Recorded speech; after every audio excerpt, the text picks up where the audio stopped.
Hello नमस्कार, स्वागत है आपका क्रिप्टो टीवी पर। मैं हूं आपकी न्यूज होस्ट पार्वती निर्माण और शुरू करते हैं आज के क्रिप्टो वर्ल्ड की हिंदी खबरें। सबसे पहले रुक करते हैं हेडलाइंस की ओर।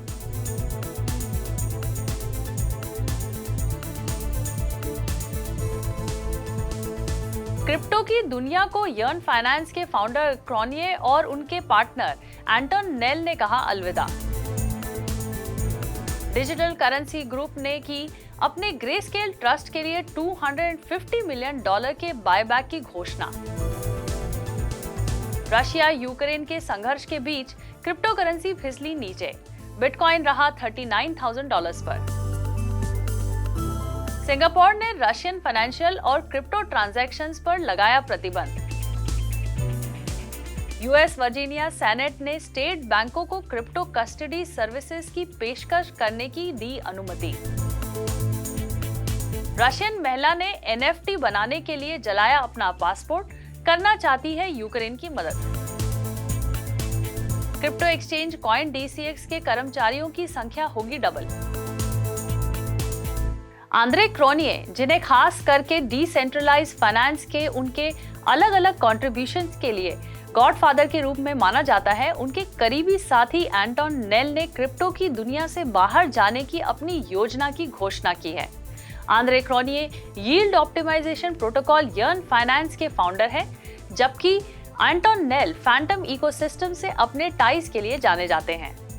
रिपोर्टर्स की माने तो क्रॉनिए और नेल ट्रेडिशनल फाइनेंस सेक्टर में अपने करियर की ओर लौटेंगे। नेल रविवार को किए अपने एक ट्वीट में समझाया है कि ये जोड़ी उन वेबसाइटों को बंद कर देगी जिन्हें वो कंट्रोल करते हैं और इस तरह से इस स्पेस से दूर जा रहे हैं। ये जोड़ी उनके द्वारा कंट्रोल डोमेन्स और वेब एप्स को ट्रांसफर और डीकमीशन कर देगी और डीफाई क्रिप्टो से दूर चली जाएगी। ऐसे में घोषणा के बाद जिन प्रोजेक्ट से वो जुड़े थे उसमें से ज्यादातर में गिरावट आई है। यर्न फाइनेंस का YFI आज 10% नीचे है। कीप 3R का KP3R 38% नीचे फिसला है, जबकि FTM भी 20% नीचे है।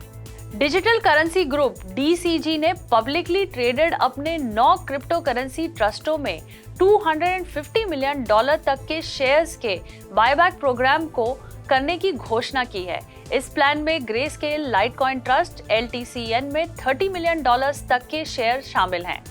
ग्रेस्केल होराइजन ट्रस्ट HZEN के $10 million, greyscale Zcash trust ZCSH के $10 मिलियन और इसके पब्लिकली ट्रेडेड 6 अन्य प्रोडक्ट्स में से किसी में भी $200 मिलियन तक, जिसमें ग्रेस्केल बिटकॉइन ट्रस्ट GBTC का नाम भी शामिल है। DCG मैनेजमेंट के डिस्क्रिशन के तहत ओपन मार्केट में रीपर्चेसेस को फंड देने के लिए कैश ऑन हैंड का इस्तेमाल करेगा। ग्रेस्केल बिटकॉइन ट्रस्ट महीनों से नेट एसेट वैल्यू के मुकाबले भारी छूट पर कारोबार कर रहा है और अक्टूबर में DCG ने उस प्रोडक्ट के लिए अपने बायबैक योजना को $750 मिलियन से बढ़ाकर $1 बिलियन कर दिया है। ग्रेस्केल ट्रस्ट अपने नेट एसेट वैल्यू से लगभग 25% की छूट पर ट्रेड कर रहा है। लाइटकॉइन, होराइजन और Zcash ट्रस्ट भी NAV के मुकाबले बड़े डिस्काउंट पर ट्रेड करते हैं। रशिया द्वारा यूक्रेन पर अपने हमले ना रोकने की स्थिति में बिटकॉइन ने $39,000 के नीचे ट्रेड किया और बाकी क्रिप्टो करेंसीज भी नीचे फिसली। रशिया ने यूक्रेन के खिलाफ अपने हमलों को जारी रखा है और रशियन प्रेसिडेंट व्लादिमीर पुतिन ने सीज फायर के सभी प्रस्तावों को खारिज कर दिया है। रशिया यूक्रेन के सदर्न कोस्ट को शिपिंग और इंडस्ट्री तक अपनी पहुंच के साथ अलग करने के लिए मैरिउपोल और दूसरे ब्लैक सी पोर्ट्स को टारगेट कर रहा है। इस बीच 3 सबसे बड़ी क्रेडिट कार्ड कंपनियों अमेरिकन एक्सप्रेस, वीजा और मास्टरकार्ड ने वीकेंड में घोषणा की कि वो रशिया में ऑपरेशंस को सस्पेंड कर देंगे। पेपाल ने भी इसे फॉलो किया है। ऐसे में बिटकॉइन ने $38,385 पर ट्रेड किया, जिसे पिछले 24 आवर्स में लगभग 2.5% नीचे देखा गया। वहीं ईथर को 4% की गिरावट के साथ लगभग $2,550 पर देखा गया था। सिंगापुर ने शनिवार को रशिया के खिलाफ प्रतिबंधों की घोषणा की। जिसमें 4 बैंक शामिल हैं और इलेक्ट्रॉनिक्स, कंप्यूटर्स और मिलिट्री आइटम्स पर एक्सपोर्ट प्रतिबंध भी शामिल हैं, जो कि यूक्रेन में मॉस्को की डेंजरस प्रेसिडेंट के जवाब में एशियन फाइनेंशियल हब द्वारा एक रेयर मूव है।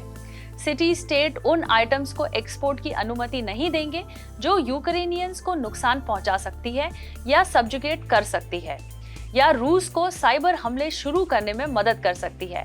फाइनेंशियल इंस्टीट्यूशंस को ट्रांजैक्शंस में एंटर करने और सर्विसेज प्रोवाइड करने से भी रोक दिया गया है जो रशिया की गवर्नमेंट, सेंट्रल बैंक या उनके कंट्रोल में एंटिटीज के लिए फंड रेजिंग की सुविधा प्रदान करती है। रशिया ने इन्वेजन के खिलाफ सिंगापुर का रुख साउथ ईस्ट एशिया के किसी भी देश द्वारा अब तक का सबसे मजबूत रुख है। यूनाइटेड स्टेट्स ने वर्जीनिया की सेनेट ने अनअनॉमसली एक बिल अमेंडमेंट रिक्वेस्ट को मंजूरी दी है जो अब वर्जीनिया के कॉमनवेल्थ में संचालित ट्रेडिशनल बैंक्स को वर्चुअल करेंसी कस्टडी सर्विसेज प्रदान करने की अनुमति देता है। बिल ने सेनेट को 39-0 वोट के साथ पास किया है और वर्जीनिया के गवर्नर ग्लेन यंकिन द्वारा कानून में साइन किए जाने का इंतजार कर रहा है। क्लाइंट्स को ये सर्विसेज देने का इरादा रखने वाले बैंक्स को बिल में अडेयर 3 स्पेसिफिक रिक्वायरमेंट्स का पालन करना होगा, जैसे कि इफेक्टिव रिस्क मैनेजमेंट सिस्टम को लागू करना, एडिक्वेट इंश्योरेंस कवरेज रखना और क्रिप्टो करेंसी से जुड़े रिस्क को दूर करने के लिए ओवरसाइट प्रोग्राम लॉन्च करना। वहीं वायोमिंग जैसे अन्य स्टेट्स ने भी हाल ही में स्टेट इशूड स्टेबल कॉइन के लिए कानून की शुरुआत देखी है। हाल के समय में न्यूयॉर्क सिटी से बाहर स्थित एक Russian visual artist Olive Allen ने यूक्रेन में मिलिट्री कॉन्फ्लिक्ट से संबंधित जागरूकता और फंड्स जुटाने की उम्मीद में देश के पासपोर्ट को जला दिया है। एलन ने न्यूयॉर्क में रशियन कॉन्सुलेट के सामने अपने रशियन पासपोर्ट को जला दिया और यूक्रेन में ह्यूमैनिटेरियन एफर्ट्स के लिए जाने वाली इनकम के साथ नॉन फंजिबल टोकन के रूप में वीडियो को ऑक्शन करने का प्लान बनाया।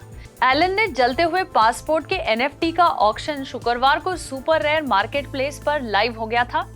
एलन ने कहा है कि वो सेल से मिले फंड्स का इस्तेमाल ईथर को directly to Save the Children को डोनेट करेंगी, जिसका एम दुनिया भर के बच्चों की तस्करी, कम उम्र में शादी, शिक्षा प्रदान करने में असमर्थता और हिंसा से बचने जैसे मुद्दों से मदद करना है। क्रिप्टो करेंसी एक्सचेंज CoinDCX अपनी प्रेजेंस को बढ़ाने के लिए नए टैलेंट एक्विजिशन को लेकर काफी होपफुल है और CoinDCX के ह्यूमन रिसोर्सेज के हेड मुदिता चौहान के अनुसार एक्सचेंज के यूजर बेस के रैपिड एक्सपेंशन के कारण उन्हें अगले साल तक कंपनी के एम्प्लॉइज की संख्या दुगनी से भी ज्यादा बढ़ाकर 350 करने की उम्मीद है।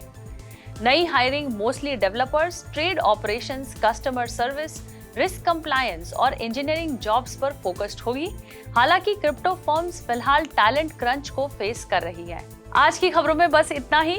क्रिप्टो वर्ल्ड की डेली न्यूज और अपडेट्स के लिए देखना ना भूलें हिंदी न्यूज बुलेटिन दिन में 2 बार सिर्फ क्रिप्टो टीवी पर।